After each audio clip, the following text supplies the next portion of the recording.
soal rezeki. Saya kira cerita Mbak Nani adalah cerita kita semua. Ya toh? Soal randu duit, rasa pertandingan. Iya.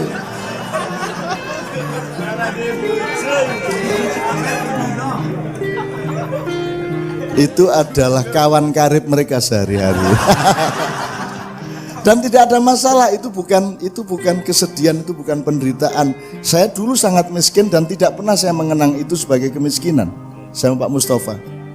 Saya jadi redaktur, terus ada cah kota gede mlaku kuduk nyerage puisi jebul jenenge SBY. Di tahun 70 ya, tahun 1970 di Gondomanan, di percetakan Radia India dan seterusnya. Nah, teman-teman sekalian mumpung ingat sedikit ya. Tadi kan ada cinta segitiga, ada Maiyah segala macam. Mari kita perluas karena tokoh Maiyah Surabaya, penggeraknya Mas Suko itu kalau nulis selalu pakai K, Makia. Aku jane sebel awalnya. Suwe-suwe, oh Maiyah kok. Maiyah itu akan menemukan makna pada apapun saja. Teledong jadi pupuk kan begitu. Meskipun ya tetap ledong gue iki. Ya, jadi kita tuh hidup tuh gini. Loh, neng lak tadi pupuk aku. Neng lak teledong. Pupukan neng tetap teledong tau gue. Orang neng lak pupuk aku. Neng lak tetap teledong gitu. Hidup tuh gitu. Nah, gue rasa sedih dengan itu. Karena memang hidup itu antara dua itu. Minal Masjidil Haram, minal Masjidil Aqsa. Ulang alik. Gitu kan. Kadang-kadang kamu merasa kamu teledong, kadang-kadang kamu merasa pupuk, kadang-kadang merasa teledong lagi. Sak pupuk gue tetap teledong. Neng sak teledong aku tetap alhamdulillah pupuk. Hidup itu begitu. Jadi naik turun. Nah, oleh karena itu kata Makiyah saya resmikan, tidak ada masalah. Kalau Anda nulis Makiyah monggo, Maiyah pakai seret monggo, berarti ain, Maiyah seperti selama ini boleh. Ketiga-tiganya punya arti yang luar biasa dan menyatu. Kalau Maiyah berarti pakai hamzah, itu artinya sumber air, sumber ilmu, sumber berkah Allah. Maiyah seperti yang tulisan kita selama ini. Kalau pakai apa jenis tanda petik Maiyah berarti kebersamaan, bebarengan ya, sebagaimana yang sudah kita alami bersama. Kalau Makiyah itu adalah sumber airnya Islam. Berarti dari kata Mekah, Makkah, Makiyah, bersifat Mekah. Artinya Anda menerima Ka'bah itu sebagai bekal hidup Anda. Karena seluruh kejadian di dunia, terutama di Indonesia ini, karena mereka tidak percaya kepada kalimat Allah, falyabudu rabb hadzal bait alladzi at'amahum min ju' wa amanahum min khauf ya. Maka kata Allah, cintailah, sembahlah tuan rumah Ka'bah ini. Dah, kamu pokoknya taat aja sama dia. Pokoknya kamu seneng aja sama dia, cinta aja sama dia. Karena dia menjamin dua hal. At'amahum min ju', kamu dijamin tidak akan kelaparan. Wa amanahum min khauf, dan engkau tidak akan merasa ketakutan oleh apapun saja. Takut sesaat, setelah itu ada jalan keluarnya. Lapar saat ada jalan keluarnya. Kan cuma dua itu tuh kejadiannya. Kenapa sampai nyembah-nyembah presiden? Kenapa sampai ikut-ikut Prabowo, ikut-ikut Jokowi, ikut ini? Nggak berani ngomong jujur karena siapa tahu saya masih bisa jadi menteri ya, meskipun tidak jadi wakil presiden. Jadi nggak berani ngomong jujur karena masih berharap-harap siapa tahu jadi ini, siapa tahu jadi itu. Karena mereka tidak at'amahum min ju' dan tidak wa amanahum min khauf. Kan gitu. Jadi kita tidak punya ketakutan tidak berarti kita berani. Kalau tidak ada takut ya tidak ada berani, gitu loh Mas. Ngerti nggak cara berpikirnya? Kalau takut ada berani, kalau berani ada takut. Kalau nggak ada takut, nggak ada berani. Ya gitu aja gitu loh. Ya sudah, just do it. Fal ya'budu, fal ya'mal, gitu tuh. Nah, gini-gini ini nggak dipikirin oleh orang. Oh jonjur kemendel, jonjur kue hebat. Enggak ada hebat.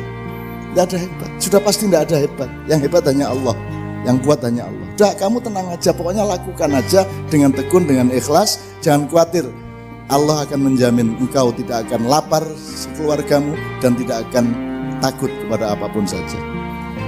Untuk apa engkau berharap kepada sesuatu yang tidak paham kepadamu? Sayyidina Ali bin Abi Thalib karramallahu wajhah mengatakan, kamu jangan terlalu gembira oleh orang yang memujimu, karena belum tentu mereka itu paham kamu.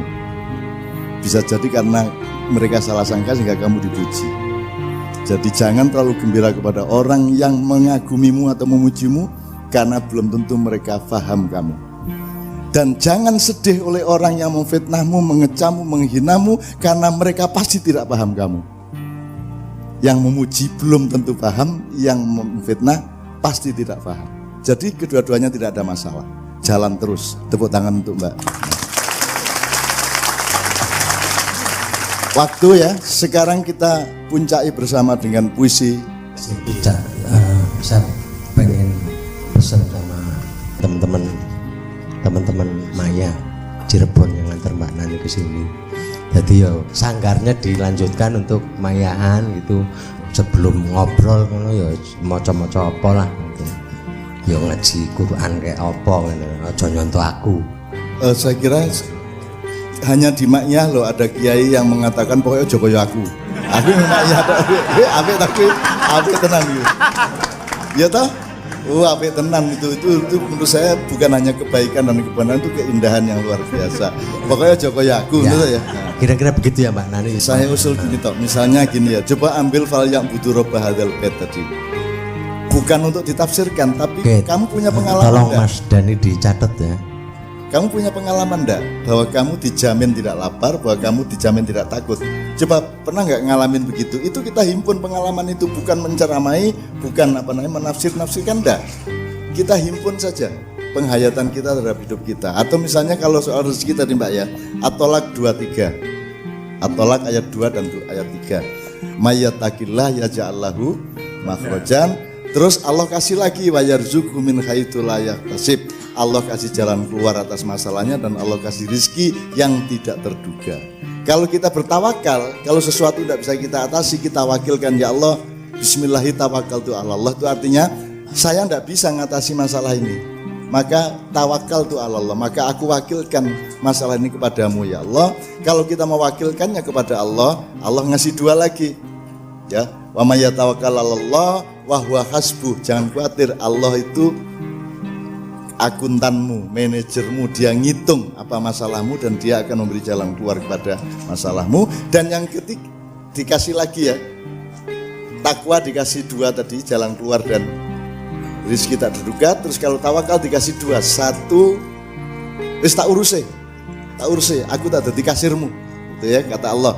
Nomor dua, jadi yang keempat berarti Allah membuat tercapai apa yang kamu inginkan, yang Allah menyetujuinya. Jadi jangan khawatir, Allah yang akan membuat itu tercapai. Ya, dan saya dikasih bukti luar biasa oleh Allah dalam hal ini, dalam banyak hal. Itu ya Mbak ya. Itu aja bukan ditafsirkan, tapi masing-masing share pengalamannya. Itu yang namanya Makyan, sinau bareng. Dan tidak mempelajari ilmu, mempelajari kehidupan. Sinau urip. Di dalam urip ono ilmu, ning ora sinau ilmu tok. Sinau urip, sinau atimu, sinau pengalamanmu. Maka semua ilmu-ilmu akan manut kepada hikmahnya kehidupan yang sedang Anda sharekan itu. Benar ya, tak ya?